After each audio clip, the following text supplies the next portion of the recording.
Hi guys! Come spend the day with me. Samahan niyo akong sayangin ng araw na to. Chill walk lang na para bang hindi na siya malilate.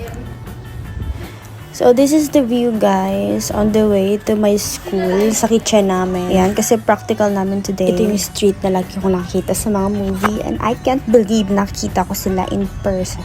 Alam niyo yung mga napapanood niyo sa movies, ang gaganda sa labas nila, yung daan, kalsada, yung street, ganun siya, ganun yung feeling ko. Feeling ko main character ako dyan. Anyway, samahan niyo ako mag-BS guys. Ito na yung grum na gagawin natin. Dito ba hindi na uso mag-plancha? Wala nang pakialaman kung gusot ba yan o puta na yan damit mo. Basta ang mahalaga, naka-uniform ka. Kala ko malilate na ako pero ang agap ko pa rin pala. Kaya solo-solo ko yung dressing room. Dressing room! Karoon pa ako ng time mag-video. So syempre, matagal ko na binabalak mag-get ready with me tayo guys. Ayan, susutin ko na yung chef hat at ready na siya magkalat sa kusina. Dahil ganda lang naman na ang bag niya.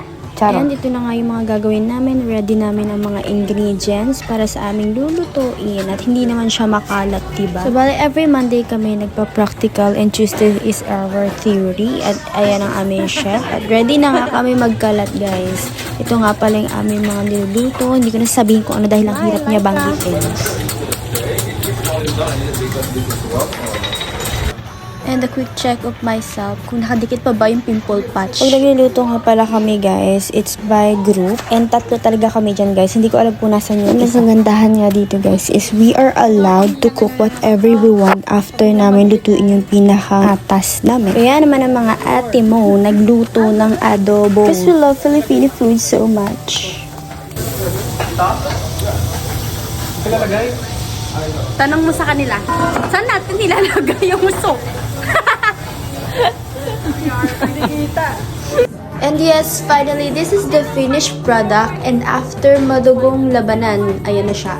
And after that, of course, taking pictures for documentations. And lapangan na. Yay!